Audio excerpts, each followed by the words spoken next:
Supreme কোর্টে যাচ্ছে SSC, সেটা যেতেই পারে, কিন্তু কথা হচ্ছে সুপ্রিম কোর্ট সেখানে কি অপেক্ষা করছে সেটা বলা কঠিন। তার কারণ সিঙ্গেল বেঞ্চ, ডিভিশন বেঞ্চ, কেন এমন হলো, কেন এই জায়গাটা আসলো, কেন এই জায়গায় তো আসার কথা ছিল না। এই অযোগ্যরা চাকরি পাবে, যোগ্যরা পথে বসে থাকবে, তার মধ্যে কোর্ট হবে, কাছারি হবে, বাতিল হবে, তার মধ্যেও কিছু যোগ্য রয়েছে, এই পরীক্ষা দেয়নি, অ্যাপ্লিকেশান করেনি, তাদের চাকরি হয় কি করে? ওএমআর সিট বদলায় কি করে? কেন বদলাবে? এই জিনিস কখনো আমি বাবা শুনিনি, দেখিনি আমার দীর্ঘ রাজনৈতিক জীবনে। 2016 যে প্যানেল, সেখানে বহু জনের চাকরি গিয়েছে এবং দেখা যাচ্ছে যে ফারাক্কার একটি স্কুলে 36 জন শিক্ষক, মানে 60 জনের মধ্যে 36 জনের শিক্ষকেরই চাকরি চলে গিয়েছে। 10,000 পড়ুয়ারা এই মুহূর্তে কার্যত মানে সমস্যার সম্মুখীন। আমি একটা জিনিস যেটা বলবো, যে যোগ্যদের বঞ্চনা বা বঞ্চিত করার কোনো রাইট, কোনো অধিকার এই পৃথিবীতে কারণ নেই, সরকারেরও নেই। এর পাশাপাশি আমি একটা কথা বলবো, যে চাকরিটা শিক্ষকের, এদের যদি কোনো বন্দোবস্ত হয়ও হোক, আমার তাতেও আপত্তি নেই, কিন্তু যেন শিক্ষকের চাকরি না হয়। কারণ শিক্ষকরা তো সমাজ গড়ার কারিগর, মানুষ গড়ার কারিগর।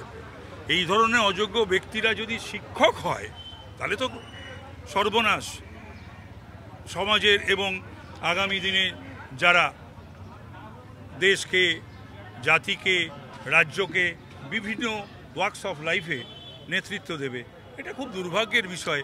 মানে একটা প্রজন্মকে শেষ করে দেওয়া হলো। এই যে ভোটের ডিউটি করায় প্রায় 2 লক্ষ পুলিশের যে ভোট, সেটা কার্যত ছাপ্পা ভোট দেওয়া হচ্ছে, এমনটা অভিযোগ, এবং সংগ্রামী যৌথ মঞ্চের যারা সদস্যরা রয়েছেন তারা কমিশনের দাবি করছেন। হওয়া উচিত তো। এদের আসলে মানুষকে ফেস করার, কাজ করে ব্যবহারের দ্বারা, কাজের দ্বারা মানুষের মনকে জয় করার ক্ষমতাটা নেই, সেই ক্ষমতাটা হারিয়েছে। তাই জন্য তাদের এই সমস্ত এই রিগিং, ছাপ্পা, জালিয়াতি এইসব আশ্রয় নিতে হয়। নির্বাচন কমিশনের নিষ্ক্রিয়তার অভিযোগ তুলে আদালতে দ্বারস্থ হচ্ছে তৃণমূল কংগ্রেস। কখনো বলছে সক্রিয়, কখনো বলছে নিষ্ক্রিয়, আমি বুঝতে পারছি না ওরা কি অভিযোগ। সেই অভিযোগের পরিপ্রেক্ষিতে কমিশন কোনো রকম কোনো কড়া ব্যবস্থা নিচ্ছে না, সেটা ইসি বুঝবে, যা উত্তর দেওয়ার ইসি ন্যায়ালয় আদালতে দেবে।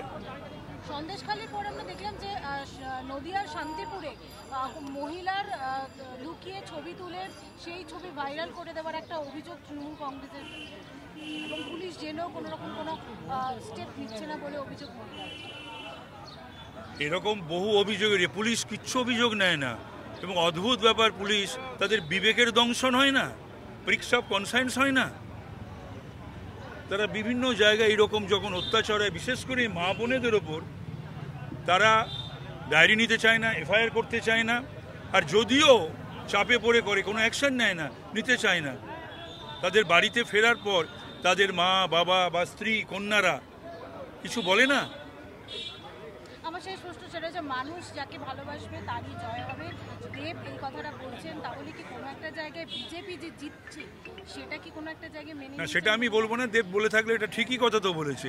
মানুষ গণতান্ত্রিক বন্দোবস্তে, গণতান্ত্রিক রাষ্ট্রে, গণতান্ত্রিক ব্যবস্থায় মানুষ চাইবে না কাউন্সিলর হব, এমএলএ হব, এমপি হব, এটা কিসের? এটা কি আবদার নাকি মামাবাড়ি?